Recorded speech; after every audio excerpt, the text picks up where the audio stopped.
on, YouTubers? Mopar Man 1978 out here today working on the Valiant. Last video, actually it's going to be a two-part.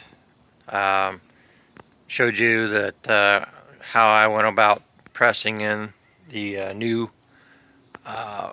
front drum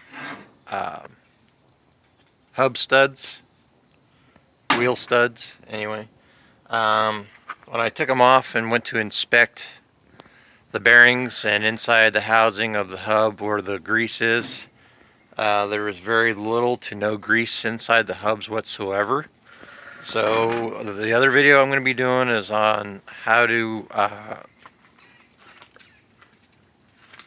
replace wheel cylinders,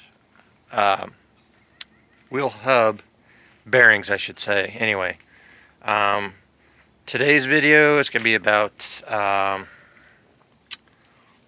wheel cylinders for the 9-inch drum brakes or 10-inch drum brakes. They both share the same principles and stuff like that. I'm going to be reusing the factory ones because they're in good shape. The bleeding screws and the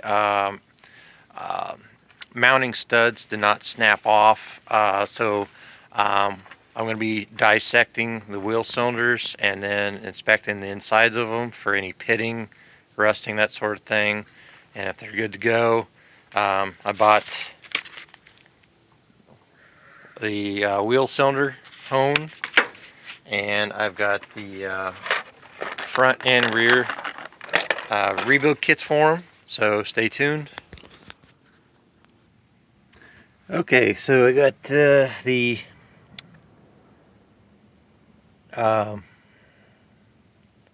wheel cylinder dissected, and I got to looking inside here.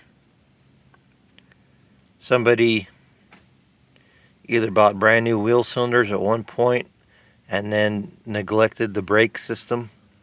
Surprisingly, they aren't too bad inside, so I'm going to give them a light hone. And there was a lot of rust, like this. I don't know if you can see that, the chunky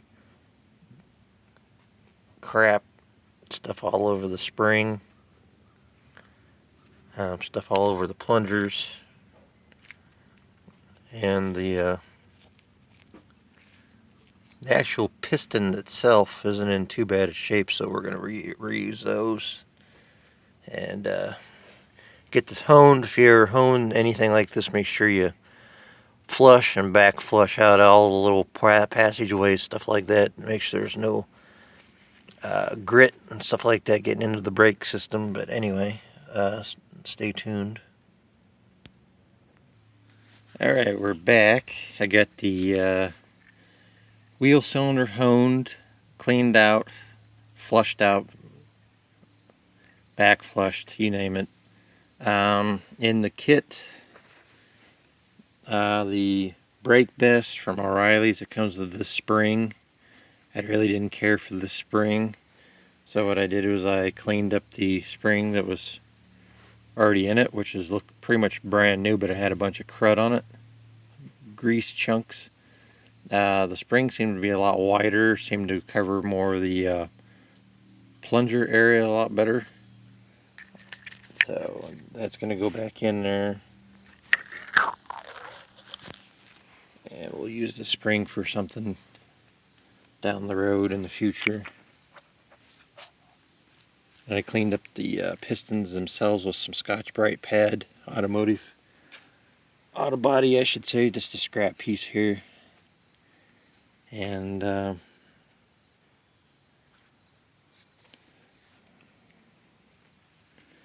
anyway, here's the finished product. The bleeder screw's been checked and cleaned out and flushed, and this one's ready to go. Now I just got to work on the driver's side here and see how bad it is. Alright guys and gals, got the last one finished. That was just waiting to be bolted back on and the lines hooked up and sort of thing. Again, I didn't use the spring that came in the kit. I used the original one because it looked a lot better. Covered more area for the plungers inside. The front wheel cylinders take the bigger plungers and the bigger springs, while the back brakes will end up taking the smaller spring and the smaller plungers. So the brake best kit for the rear drum brake wheel cylinder kit is WCK 33184 from O'Reilly's, and the kit for the front drums, WCK 5381. So there you go. Stay tuned for more videos. Hope you enjoyed this one. Feel free to comment, subscribe, it's free. Till then.